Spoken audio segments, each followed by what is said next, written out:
ये देखिए, ये बहुत अच्छा है ना? निसंदेह बहुत सुंदर है, पर इससे अधिक नहीं।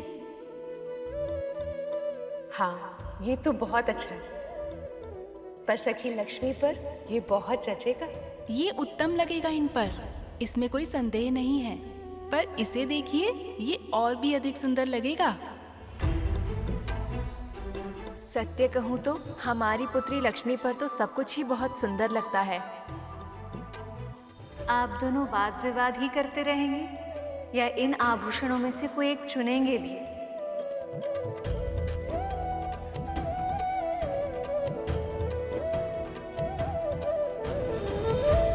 विंता,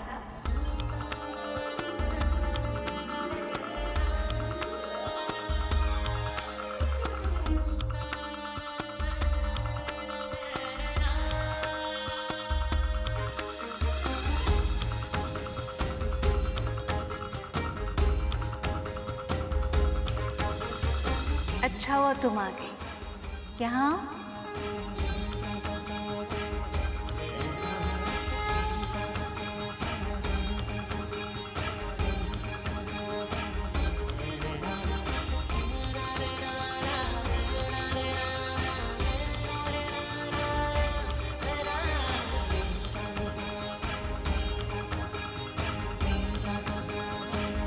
विंता, तुम बताओ ना, इनमें से कौन सा आभूषण पहनूं मैं?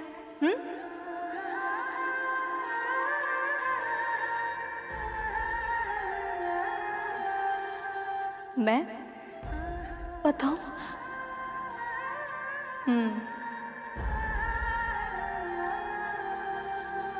विवाह में आई हूं, कार्य तो करने पड़ेंगे। और सत्य कहो, तुम्हारा सुझाव मेरे लिए अधिक महत्व रखता है। देवी, ये क्या कह रही हैं आप? इसमें आश्चर्य ही क्या है? भगवान का सबसे सुंदर रूप एक भक्त की दृष्टि से ही देखा जा सकता है।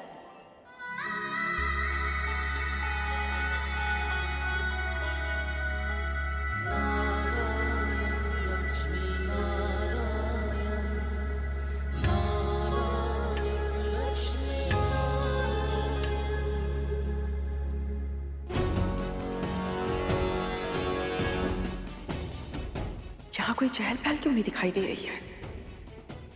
मैं आ चुकी हूँ यहाँ पे और मेरे स्वागत के लिए कोई नहीं है। इस द्वार पे तुम्हारे स्वागत के लिए कोई नहीं है, इससे चिंतित हो तुम। और मुझे देखो, मुझे तो किसी ने निमंत्रित भी नहीं किया।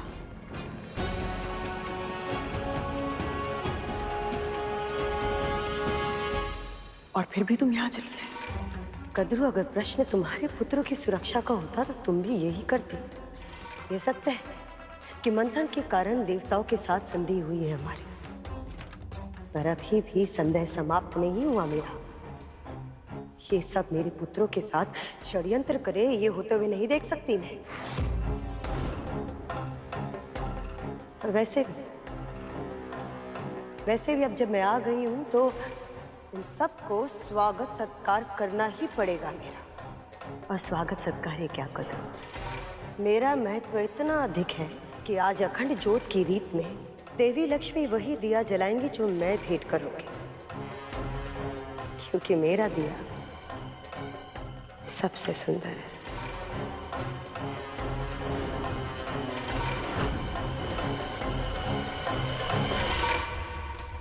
स्वर्ण के दिए में वो विशेषता कहाँ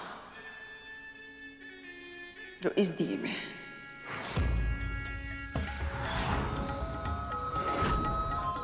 देख लेना तुम, देवी लक्ष्मी मेरे इस उपहार रूपी दिए को ही अपने अखंड सौभाग्य का दीप बनाएंगी।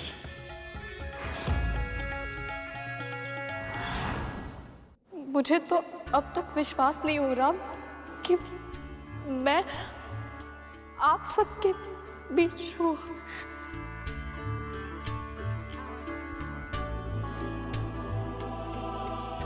अब हुआ विश्वास?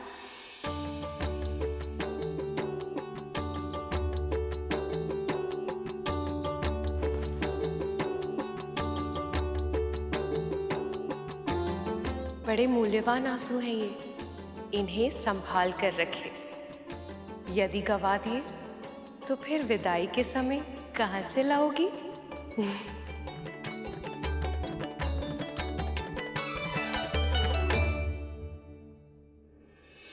सत्यवंता, तुम्हारा मुस्कुराता हुआ मुख देखकर इतनी प्रसन्नता होती है। जानती हो, तुम्हारे पुत्र गरुड़ ने पहली भेंट में ही मेरा मन मोह लिया था। अब पता चला उसे ये विशेषता कहाँ से मिली। एकदम सत्य कहा आपने सखी। आपके पुत्र ने इस मंथन में साहस, धैर्य और सूझबूझ का अद्भुत परिचय दिया है। और पता है इससे क्या पता चलता है कि तुमने अपने पुत्र को कितने अच्छे संस्कार दिए हैं।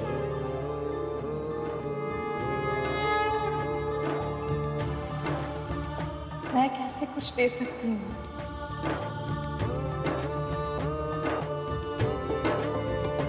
देने वाली तो आप हैं देवी। आप सबकी कृपा दृष्टि मेरे परिवार पर बनी रहे, और कुछ नहीं चाहिए मुझे।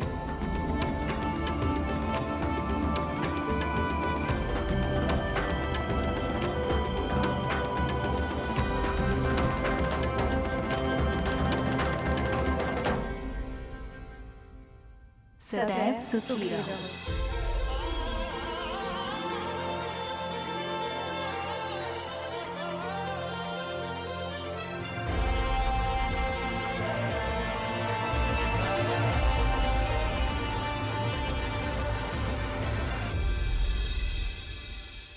उठो विंता, ये विवाह संपन्न होने तक ऐसे ही हंसती मुस्कुराती रहो। तुम्हारे जीवन में जो भी कष्ट और दर्द थे वो सारे मेरे चौखट में छूट गए हैं। ये मेरा मायका है, इसका मतलब ये हुआ कि ये तुम्हारे माँ का भी घर है।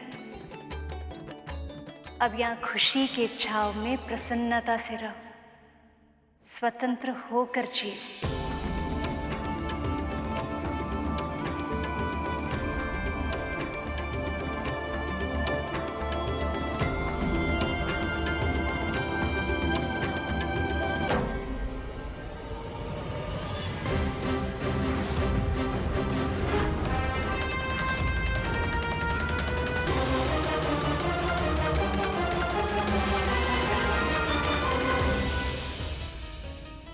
मूषक जी, तनिक शीघ्रता कीजिए, अन्यथा विलंब हो जाएगा। प्रयास तो कर रहा हूँ प्रभु, किंतु इससे अधिक वेग से नहीं चल पा रहा।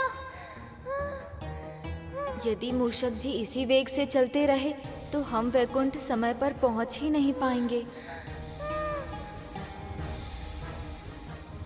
ये विंता मुझसे पहले कैसे पहुंच गई यहाँ? तुम्हें क्या लगता था कद्रू? दत्तात्रेय से केवल दर्शन दिया है, कोई विशेष शक्ति या आशीर्वाद नहीं दिया। इसका पुत्र तो पहले से ही शक्तिशाली था, पर अब देखो किन लोगों के साथ बैठकर हंसी ठिठोले कर रही है ये।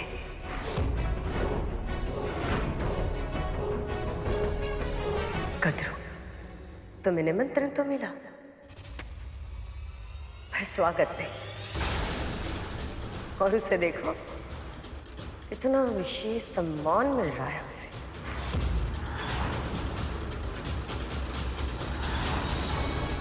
मुझे एक बात समझ में नहीं आती, यहाँ पर महारानी कौन है और दासी कौन?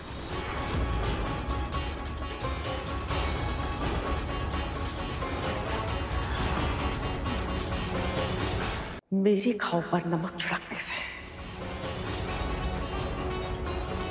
तुम्हारे स्वयं के घाव कम नहीं होंगे।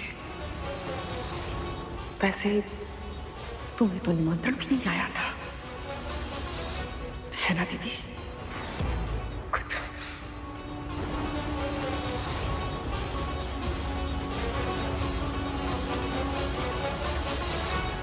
देवी।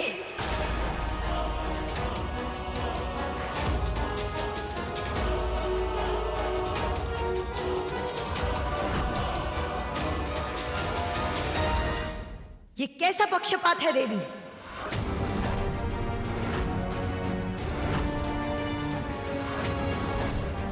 ये क्या कह रही हैं आप?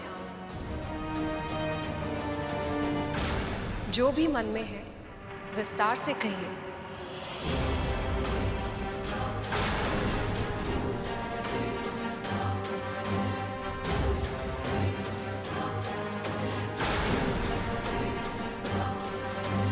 ऐसा कुछ भी नहीं है, ऐसा कुछ भी नहीं देवी जो आप नहीं जानती। जो कुछ हो रहा है आपके संकेत से ही हो रहा है। पर यदि फिर भी आप मुझसे कहलवाना चाहती हैं तो ठीक है, मैं यहां सबके सामने कह देती हूं। देवी लक्ष्मी और विष्णु ने संधि के नियम तोड़े हैं। हमेशा की तरह हम असुरों के साथ पक्षपात हुआ है। जब मंथन की आवश्यकता थी तो नारद कैसे हाथ छोड़कर पीछे पीछे चले आए, और आज दृष्टि चुराकर बिना निमंत्रण दिए चले गए। देव ऋषि, क्या ये सत्य है? जी प्रभु, मैंने जानबूझकर असुरों को आमंत्रित नहीं किया है।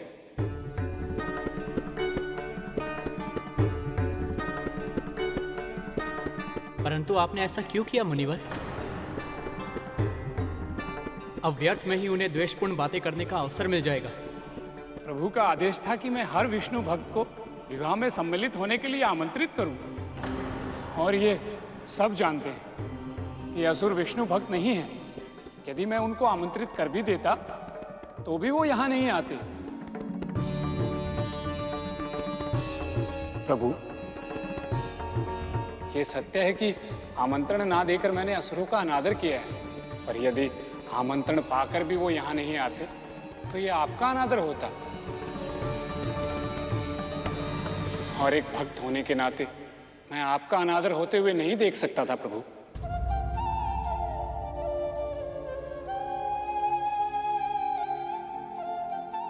आपके तर्क काटे हैं देव ऋषि,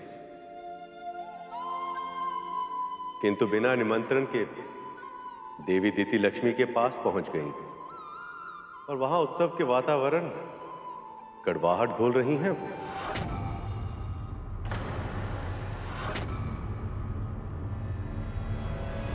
देवर्षि ने भले ही आपको निमंत्रित न किया, यह अभाव भी आपको यहाँ आने से नहीं रोक पाया।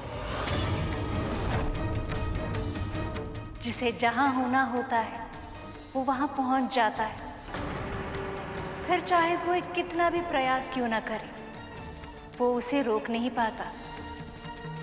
मैं बस इतना जानना चाहती हूँ कि स्वर्ग के राजा बलि और उनकी माँ को छोड़कर एक दासी को इतना महत्व क्यों दिया जा रहा है? ऐसा क्या किया इसने जो ये इतने सम्मान के योग्य बन गई?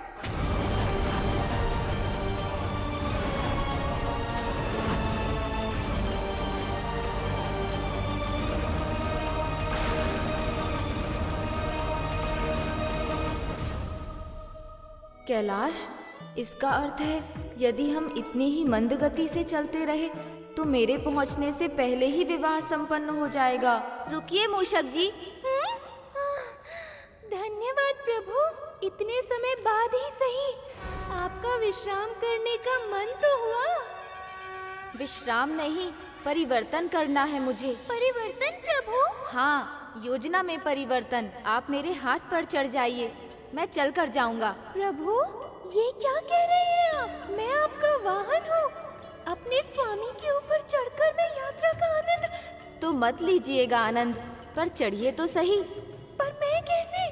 आप ऐसा क्यों कह रहे हैं प्रभु? क्योंकि मेरे मन में क्रूरता नहीं है और आपके पाँवों में गति। आपकी बात मानी तो विवाह का आनंद लेने से चूक जाऊंगा। वहाँ मामा श्री विष्णु प्रतीक्षा कर रहे होंगे और मामी श्री भी तो मेरे आगे दिया जलाने के लिए तैयारी कर रही होंगी। अब चलिए, चढ़िए मेरे हाथ पर। यदि गणेश जी शीघ्र यहाँ न पहुंचे तो ना जाने कितने और विघ्न उत्पन्न होंगे।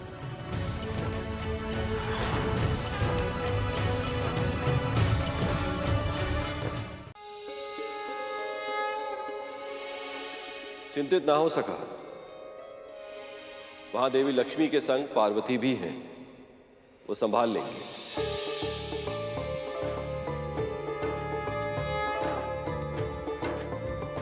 बस अब शीघ्र ही गणेश आ जाए तो ये विघ्न भी दूर हो जाएगा। लक्ष्मी के साथ मिलन में और विलंब अब मैं नहीं सह पाऊंगा। आपकी बात मानी तो विवाह का आनंद लेने से चूक जाऊंगा। वहाँ मामा श्री विष्णु प्रतीक्षा कर रहे होंगे और मामी श्री भी तो मेरे आगे दिया जलाने के लिए तैयारी कर रही होंगी। अब चलिए, चढ़िए मेरे हाथ पर।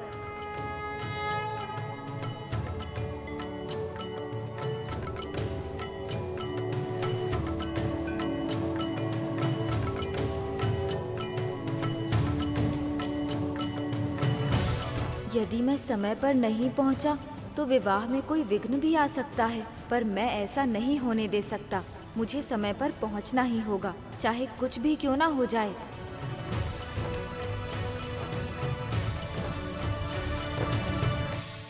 मैं बस इतना जानना चाहती हूँ, ऐसा क्या किया है इसने जो ये इतने सम्मान के योग्य बन गई?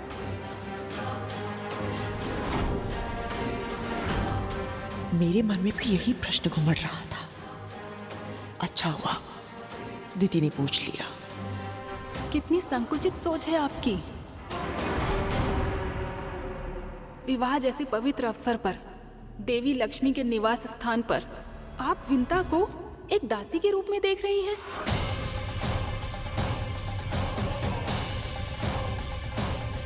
जबकि आप तीनों में केवल विंता ही है अपनी भक्ति की शक्ति से जो यहाँ तक पहुँच पाई है। और आपको तो ये बात पता है देवी दीदी कि शास्त्रों में भक्त का स्थान भगवान से बड़ा होता है।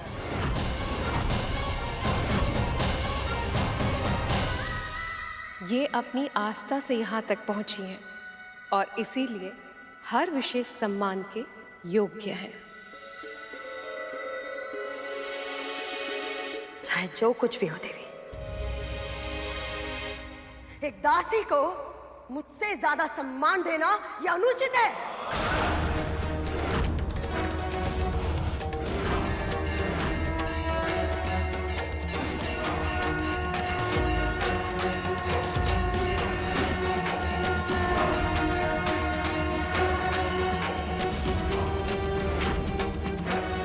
देवी पार्वती का शक्ति रूप, मुझे इस विंता की वजह से और कोई संकट नहीं मोड़ देना है। महारानी,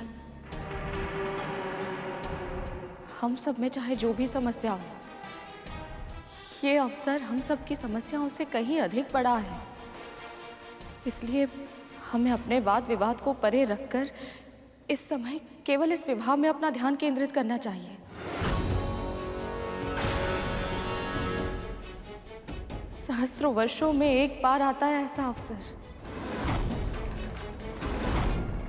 विंता सही कह रही है। ये समय वाद विवाद में पड़ने का नहीं है। ये तो विवाह की प्रसन्नता को मनाने का समय है। हर्षोल्लास के इस वातावरण में खो जाने का समय है।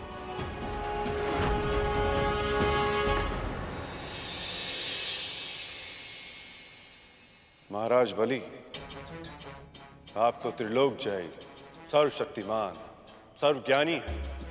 आपने यहाँ आने का कष्ट क्यों किया? मुझे क्षमा कर दीजिए गुरुदेव, बहुत बड़ी भूल हो गई मुझसे। भूल का आवास होने पर क्षमा करने से कोई लाभ प्राप्त होता नहीं है। कितना समझाया था मैंने आपको, और आपके मन में तो अमृत प्राप्त करके आत्मनिर्भर बनने की हट चढ़ पकड़ चुकी थी। पुनः जीवित होने के लिए अपने गुरु पर निर्भर रहने की व्यवस्था से मुक्त होना चाहते थे आप। मैंने बार बार आपको समझाया, किंतु आपने मेरे हित वचनों पर तनिक भी ध्यान नहीं दिया।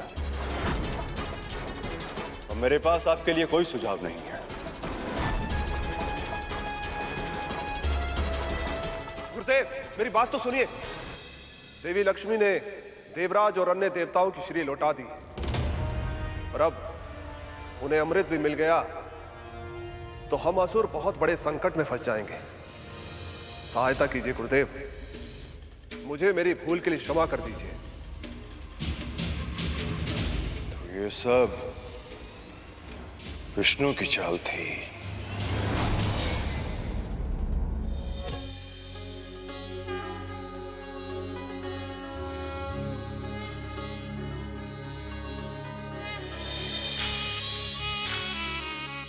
ये सारे दिए कितने सुंदर हैं, रंग बिरंगी और रत्नों से जड़ित।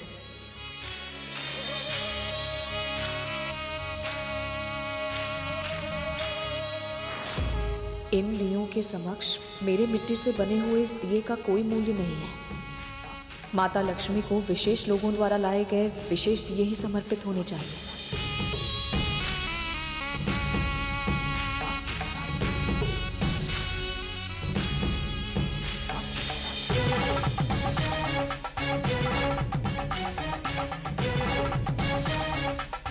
जब तक सबके दिए यहाँ नहीं होंगे, मेरे लिए दिए का चुनाव करना असंभव है।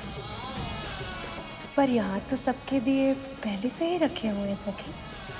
पर एक दिया ऐसा है जिसे यहाँ होना चाहिए, पर है नहीं।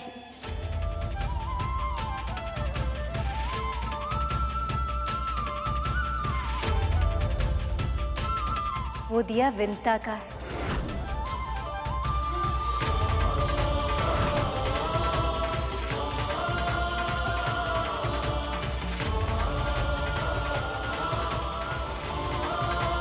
नहीं माँ, मेरा दिया इतना सुंदर नहीं है। विंता, यहाँ आओ। अरे आओ।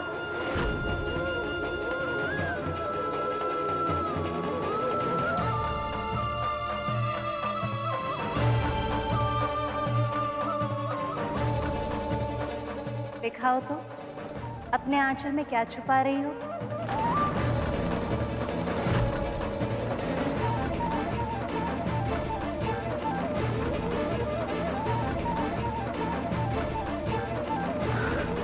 दिखाओ।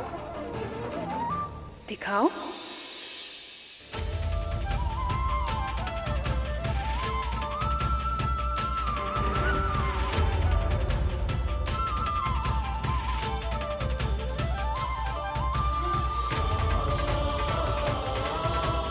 मिट्टी का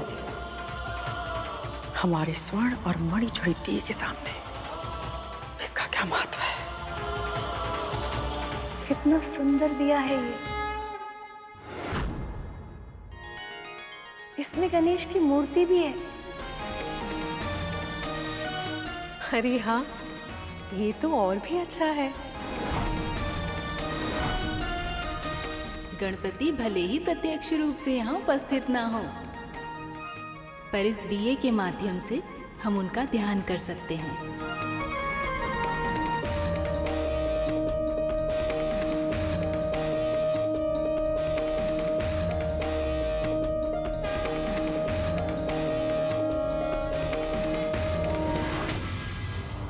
अपनी शक्ति लक्ष्मी को वापस प्राप्त करने के लिए उन्होंने आप सभी का उपयोग किया है।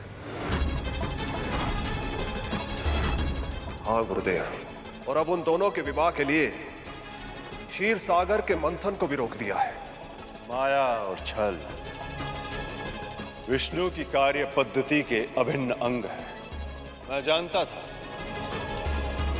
और मैंने आपको चेतावनी भी दी थी, किंतु आपने अपने गुरु के ज्ञान का लाभ उठाना उचित नहीं समझा। आपने स्वयं अपने दुर्भाग्य को आमंत्रित किया है।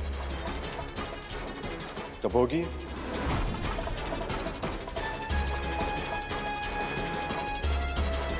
तो क्या आप सहायता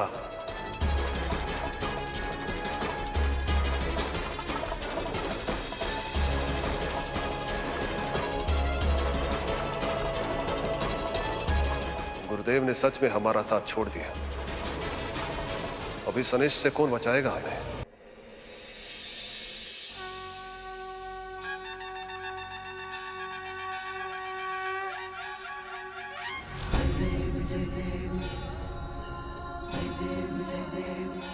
हे गणपति, इस बार जब मुझे नारायण मिले तो वो मुझसे कभी दूर न जाए।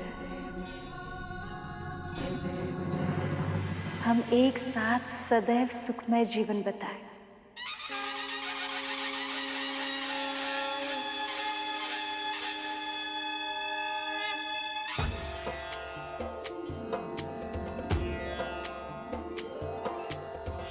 लाल चढ़ायो अच्छा गजमुख को, धूंधिल लाल विराजे सुत गौरी हर को, हाथ लिए गुड़ लड्डू साई सुरवर को, महिमा कहे न जाए लागत हूँ पद को। अखंड दीप जल गया है सखा।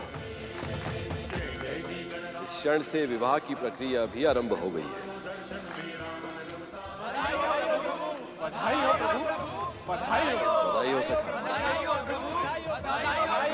हो। लगता है गणेश यहाँ आने की जगह सीधे वहीं चले गए। अब मुझसे और प्रतीक्षा नहीं होगी, हम शीघ्र ही हल्दी आरंभ करेंगे। नारायण नारायण। अखंड दीप भी जल गया, परंतु मां अब तक नहीं आई। क्या वो सच में इतने दुर्लभ अवसर की साक्षी नहीं बन पाएगी?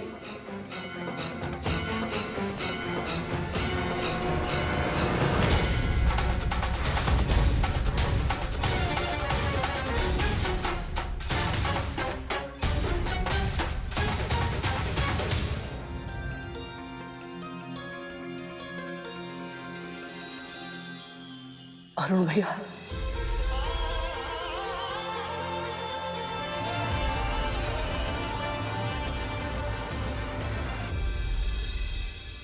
यदि मैंने अब भी सहायता नहीं की तो असुर बहुत बड़े संकट में फंस जाएंगे। इसे संभालना ही होगा। रुकिए महाराज।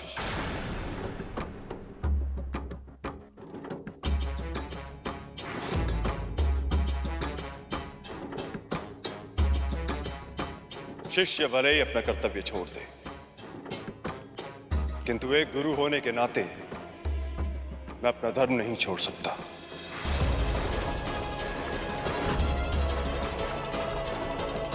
मैं आपकी सहायता करूंगा।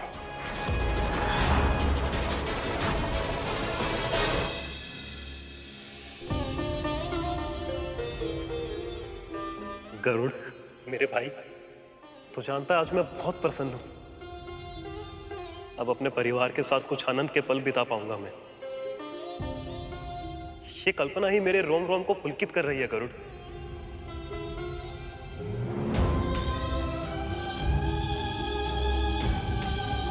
क्या हुआ गरुड़? परिवार मां के बिना अधूरा है भैया,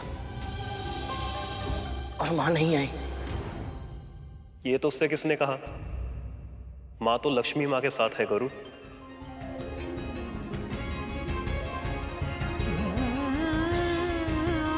सच?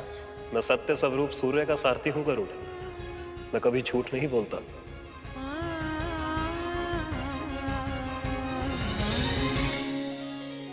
मेरे स्थान पर मेरी प्रतिमा के आगे दिया जलाकर विवाह के विधि विधान का औपचारिक आरंभ कर दिया है, पर मुझे स्वयं भी वहां शीघ्र ही पहुंचना होगा। इतने वेग से क्यों जा रहे हैं प्रभु? मुझे भय लग रहा है। कुछ करना होगा। प्रभु क्षमा कीजिएगा, पर लगता है कि आपको निमंत्रण देना केवल औपचारिकता ही थी।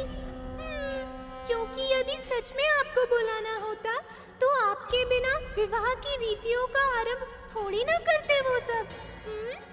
अब ये तो सब जानते ही हैं प्रभु कि आपकी उपस्थिति के बिना कोई भी मंगल कार्य आरंभ तो हो सकता है, पर पूरा नहीं हो सकता। उसके बाद भी उन सब ने आपके पहुंचने की प्रतीक्षा क्यों नहीं की? हो सकता है मुहूर्त बीता जा रहा हो। प्रभु कहीं ऐसा तो नहीं कि वहाँ किसी को आपकी उपस्थिति की आवश्यकता का आभास ही ना हो रहा हो? भैया, आप नहीं जानते कि आपने ये सूचना देकर मुझे कितनी बड़ी प्रसन्नता दी है। माँ, ये तो बस प्रसन्नता का आरंभ है गरुड़। मैं जानता हूँ कि माँ किसी से नहीं कहेंगी, पर उनको उनकी सेवा का फल मिल चुका है। भगवान दत्तात्रेय ने उन्हें सदैव सुखी रहने का और दास्ता से मुक्त होने का आशीर्वाद दिया है मेरे भाई। ये सत्य है मेरे भाई। धीरे धीरे तुम्हें तुम्हारे कष्टों से मुक्ति मिलेगी और फिर समुद्र मंथन से निकलने वाला अमृत तेरे जीवन के सारे विष को समाप्त कर देगा। तो चल मेरे साथ भोजन भी कर ले और बाबा से भी मिल ले। बाबा?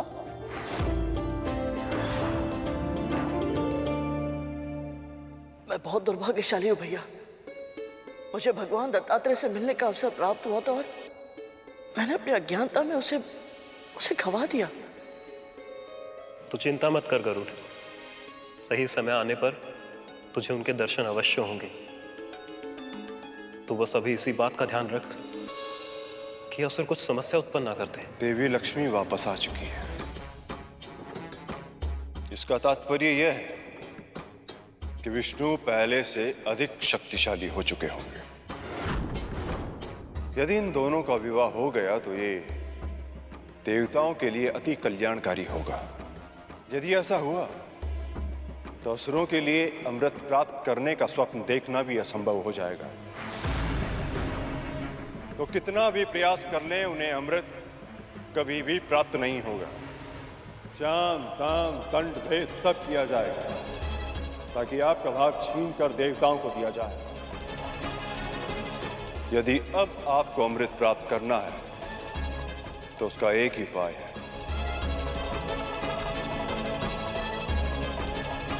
कर पाएंगे? कौन सा उपाय गुरुदेव? इस समय जब सभी का ध्यान विवाह पर केंद्रित है, आप सभी असुरों को मिलकर क्षीर सागर का मंथन करके उसमें से अमृत निकालना होगा।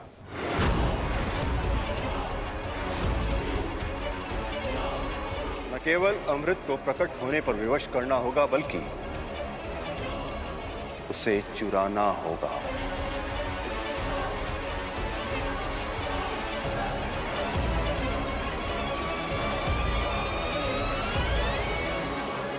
अब तक इस मंथन का उद्देश्य मेरे लिए प्रभु विष्णु और माता लक्ष्मी का मिलन ही था भैया, परंतु ये जानने के बाद कि इस मंथन से निकलने वाला अमृत माँ की मुक्ति से जुड़ा है, मैं इसे प्राप्त करने की मार्ग में कोई रुकावट नहीं आने दूंगा।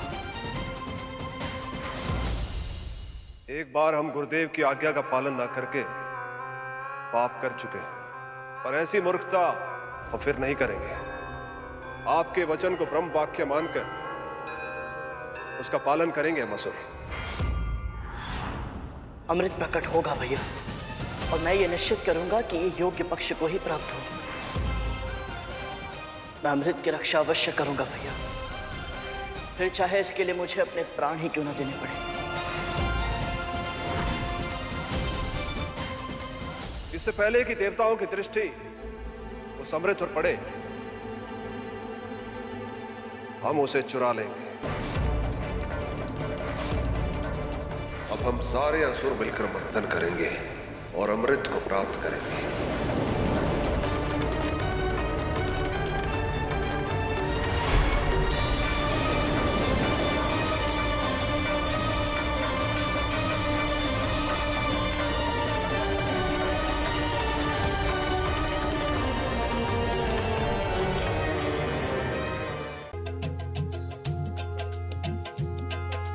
उमंगों की घटा छाई, खुशियों की छटाई, हाँ, उमंगों की घटा छाई, खुशियों की छटाई, शुभ घड़ी आई, मंगल बेलाई, शुभ घड़ी आई, मंगल बेलाई, ढोल बजी शहनाई बजी, बड़ी मंगल बेला आई, ढोल बजी शहनाई बजी, बड़ी मंगल बेला आई।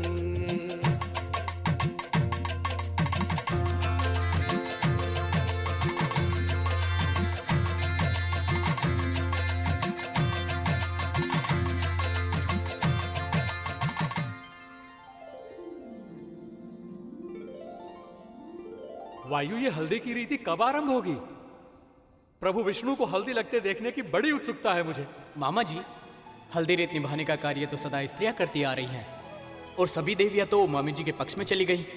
अब आपके लिए हल्दी पीसेगा कौन और लाएगा कौन? कार्तिकेय, ये दायित्व भी वही देवियां निभाएंगी जिन्होंने महादेव को वर बनाया था। बहुत ही अच्छा विचार है सखा। परंतु प्रभु वो कौन है?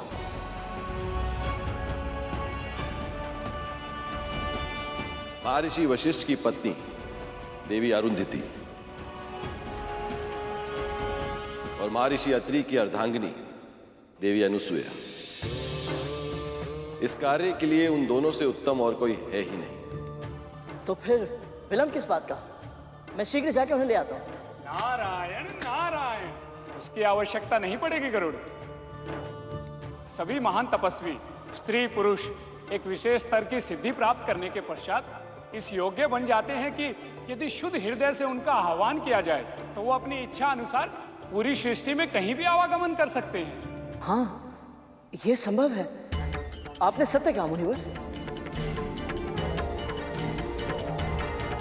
हे महाविदुषी, परम सिद्ध देवी अरुंधति, हे महान ज्ञानवान देवी अनुसूया, मैं विष्णु आप दोनों का आह्वान करता हूं।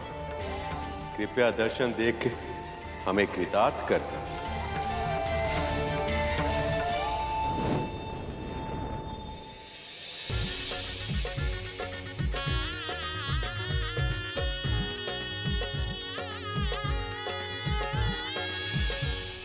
इससे पहले कि विवाह समाप्त हो जाए, इससे पहले कि देवताओं को हमारी योजना की भनक लग जाए, हमें ये मंथन स्वयं पूरा करना होगा।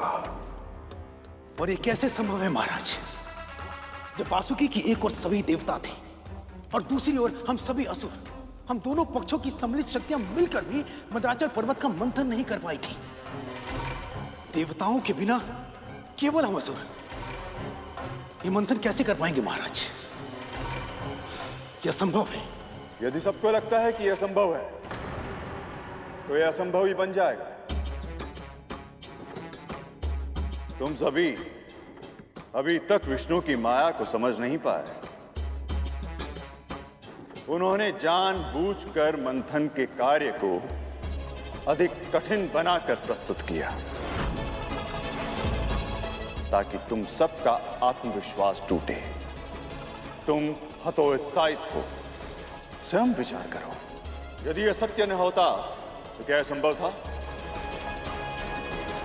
ये एक विशाल विराट महान पर्वत को तुम सब मिलकर भी उठा न सके।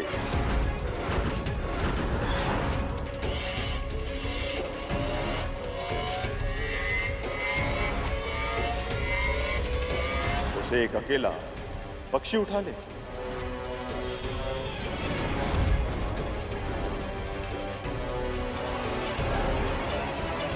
ये तर्क उचित है गुरुदेव। इसका अर्थ यह है कि विष्णु आरंभ से ही हमारे साथ छल करता आ रहा है। धन्यवाद देवी, आप दोनों का वैकुंठ में स्वागत है। विवाह की बहुत बहुत बधाई प्रभु। क्या आप दोनों देवी परंपरा की हल्दी मुझे लगाकर इस विवाह को अपना आशीर्वाद देना चाहेंगी? आपको हल्दी लगाने का अवसर हमें मिल रहा है, इससे बड़ा सौभाग्य हमारे लिए और क्या होगा प्रभु। आपने हमें ये गौरव दिया, इसीलिए आप सभी का बहुत बहुत धन्यवाद।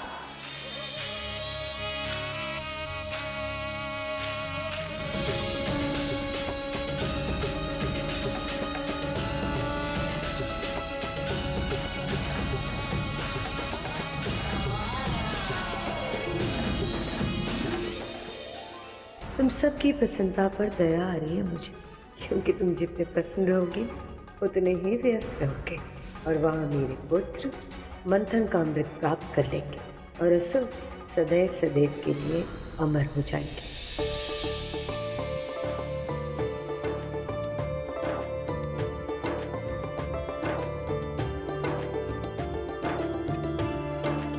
माँ,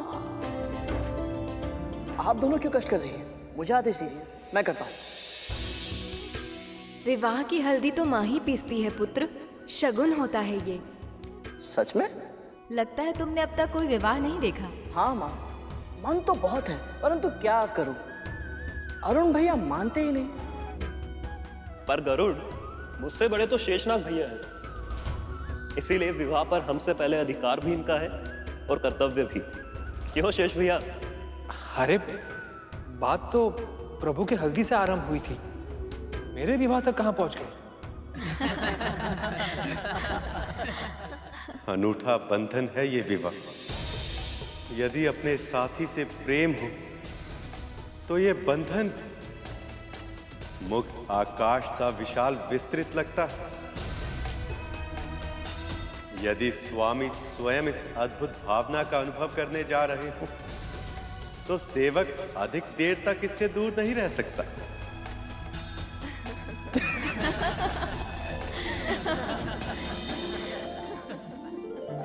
आने दो विंता माँ को, उनको सब बताऊंगा कैसे परेशान करते हो तुम दोनों मुझे।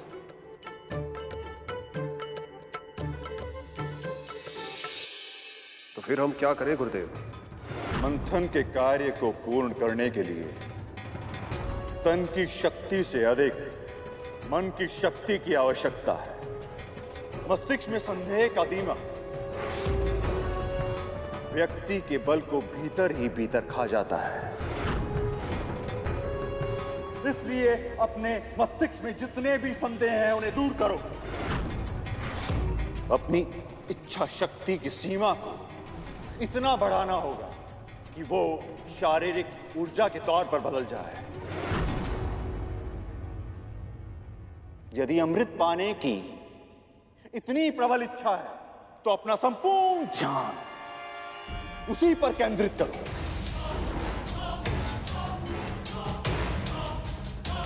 फिर जो चाहोगे अवश्य प्राप्त होगा। उत्तम उत्तम सुझाव है गुरुदेव। हाँ गुरुदेव, अब हम ऐसा ही करेंगे। हाँ, अब हम यही करेंगे गुरुदेव। परंतु एक बात का ध्यान रखना, इंद्र या अन्य किसी देवता को इस योजना की भनक तक न लगने पाए। नहीं लगेगी गुरुदेव, क्योंकि वो सब उस विष्णु के विवाह में व्यस्त जो है।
कार्तिक, आपने ये क्या कर दिया? स्वयं प्रभु से हट खेली।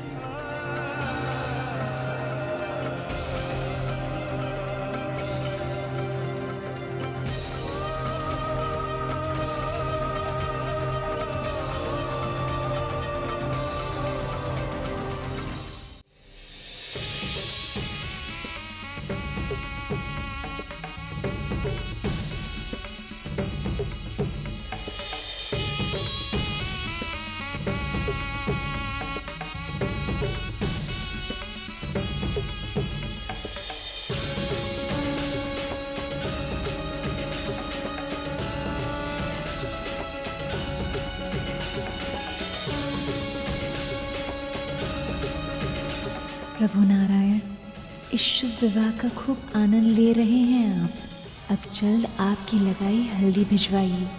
आपके रंग में रंगने के लिए उत्सुक हूँ मैं।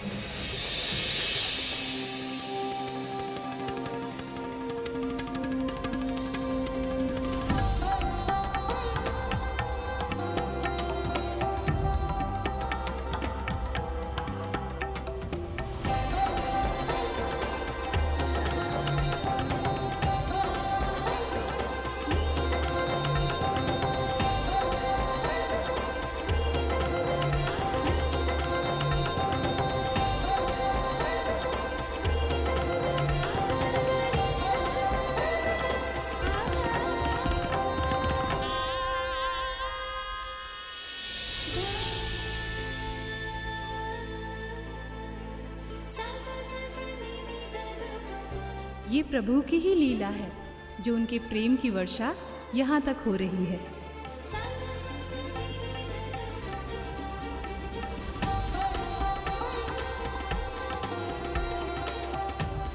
धन्यवाद हरि, इस प्रेम वर्षा के लिए। अब बस शीघ्र ये विरह का अंत हो जाए ताकि लक्ष्मी नारायण पुनः एक हो सके।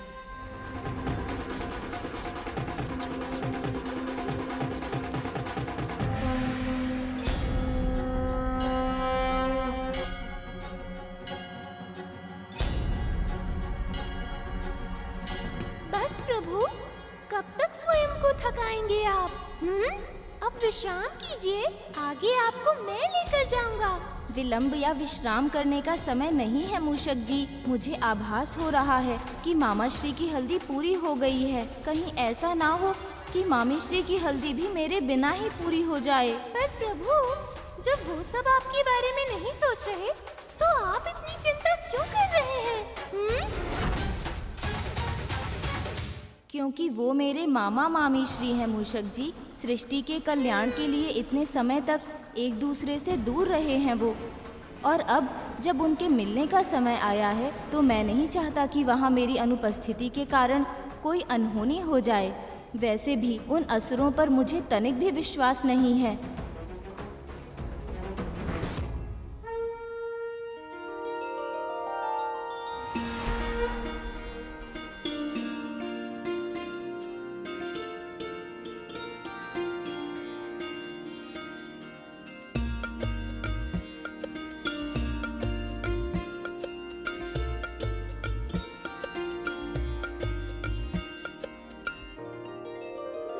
हे विराट पुरुष सर्वशक्तिमान, हे विराट पुरुष सर्वशक्तिमान, हे जनार्दन विष्णु महान, हे जनार्दन विष्णु महान। आपको मेरा प्रणाम, आपको मेरा प्रणाम, बारंबार विनीत प्रणाम।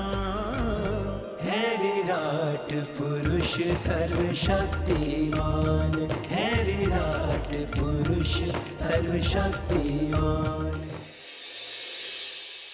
कोई से देवी लक्ष्मी के यहाँ पहुँचा, आइए। कृपया शीघ्र जाइए, वो प्रतीक्षा कर रही होंगी। मैं ही जाता हूँ, माँ से भेंट भी हो जाएगी। रुकिए कार्तिकेय,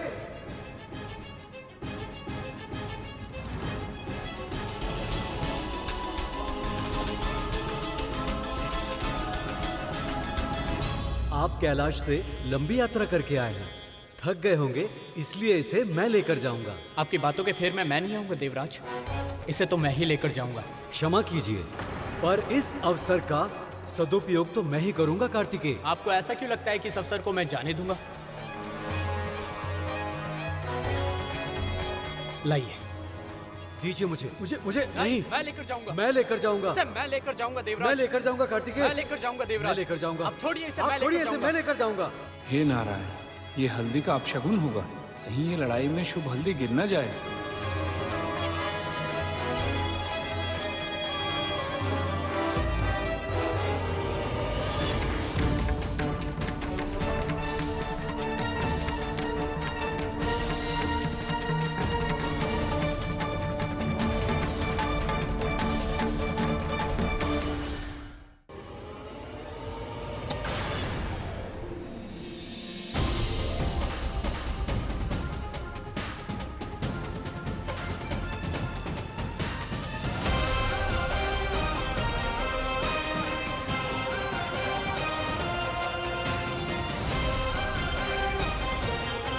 नारायण नारायण। गरुड़, इस हल्दी को तुम लेकर जाओ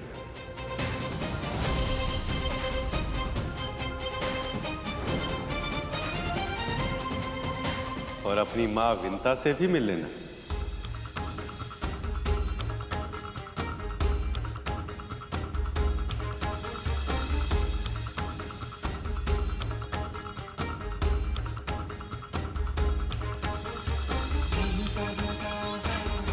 जो आज्ञा प्रभु।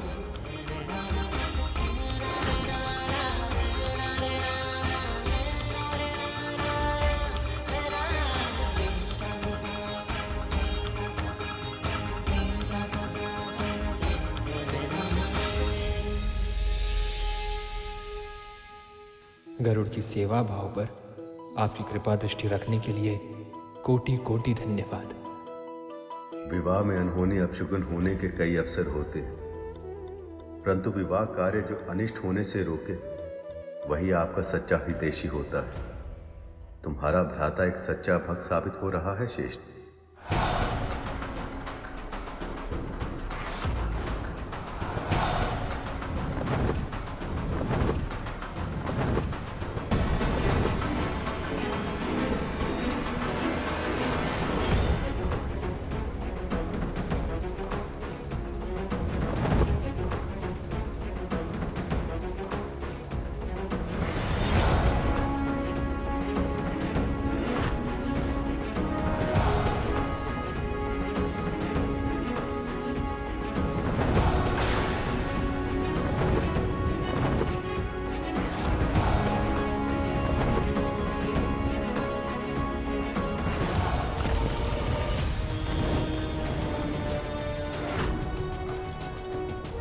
कहीं गरुड़ ने हमें देख तो नहीं लिया?